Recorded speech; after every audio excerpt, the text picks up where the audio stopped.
Bonsoir, mesdames et messieurs. En direct du Palais des Sports, Léopold Drolet, c'est votre émission d'après-match Rondelle Libre. Vincent Paquette en compagnie de Benjamin Dubois. Bonsoir, Benjamin. Salut Vincent. Alors, ce soir, une autre défaite du Phoenix de Sherbrooke aux dépens des Olympiques de Gatineau. Il s'agit d'une troisième défaite consécutive. Là, ce soir, on vient de se défaire par la marque de 5-1, Benjamin. C'est une défaite qui est un petit peu encore à l'image des deux dernières contre nos rivaux de l'Outaouais.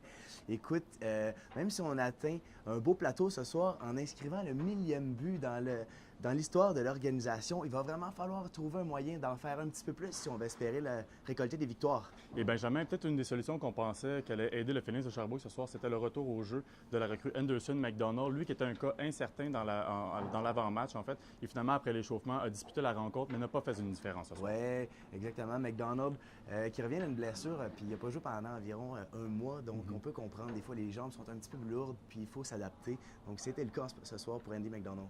Et en fait, un autre élément peut-être, Benjamin, qui a coulé le Phoenix de Sherbrooke ce soir, c'est certainement leur indiscipline. Très indiscipliné, on a eu 5 pénalités, on s'est fait marquer un but. Mais si je peux me permettre, Vincent, c'est que c'était des pénalités qui ont été un petit peu stupides, si je veux. Là. On a deux pénalités pour avoir eu 3 d'hommes sur la glace et une pour avoir retardé le match. On aurait pu s'en passer ce soir du côté de Sherbrooke.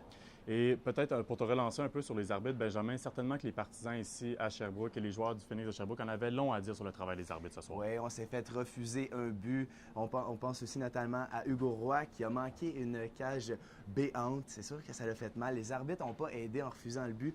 Et aussi, bon, les partisans auraient peut-être espéré un petit peu plus de pénalités du côté de Gatineau parce qu'on a vu des joueurs se faire trébucher ou encore donner de la bande. Donc, de ce côté-là, ça n'a pas été facile. Et tu parlais le but refusé, tu parles bien du but de Félix Robert. Et vraiment, Oui. on avait des chances de marquer du côté du Phoenix de Sherbrooke malgré tout ce soir. Oui, ça a bien été. On a bien fait circuler la rondelle, surtout en avantage numérique. Ça s'est bien passé, mais malheureusement, on n'a pas été en mesure de provoquer assez d'occasions de marquer, puis seulement 2 buts. Et enfin, maintenant, on passe à notre statistique du jour. La statistique qu'on a retenue pour vous, mesdames et messieurs, ce soir, c'est celle de Vitaly Abramov.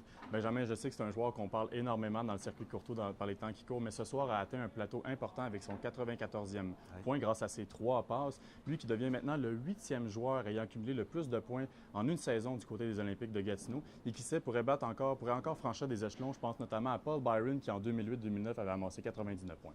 Oui, c'était un petit peu prévisible, Vincent, parce que Vitaly Abramov, si on se souvient, dans une défaite contre l'éthique de Victoriaville mercredi passé, avait été cloué au banc, lui et son compatriote Jakob Trenin. Et c'est des joueurs de sa trempe. C'est pas très long que lorsqu'ils se font enlever du temps de glace, là, ils reviennent, redoublent d'ardeur le match suivant. Et c'est ce qu'on a vu, là, jouer tout un match. En effet. Et je sais maintenant le temps que vous attendez tous, mesdames et messieurs, c'est le joueur chaud du match.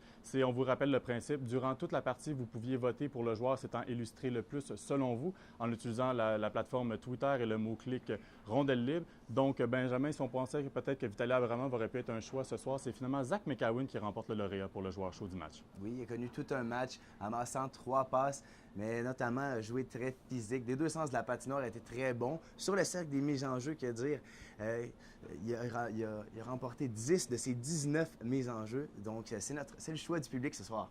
Et Benjamin, là, par contre, la situation devient cruciale du côté du Phoenix de Sherbrooke. Quel est le portrait de la situation pour accéder aux séries Je éliminatoires? regarde ça vite, là, Vincent. Là. On affronte dimanche Shawinigan. Ensuite, on amorce un segment de 3 matchs en 3 soirs contre Chicoutimi et 2 fois contre Drummondville. Drummondville, on le sait, là, ça va être vraiment critique. Il faut les emporter, ces matchs-là, si on veut faire partie des séries, parce qu'ils sont seulement à quelques points de nous au 15e rang. Je te coupe la parole. C'est donc la fin de notre émission ici au Palais des Sports Léopold Drolet. La marque finale 5-1 aux dépens des Phoenix de Sherbrooke. Merci. Bonne soirée.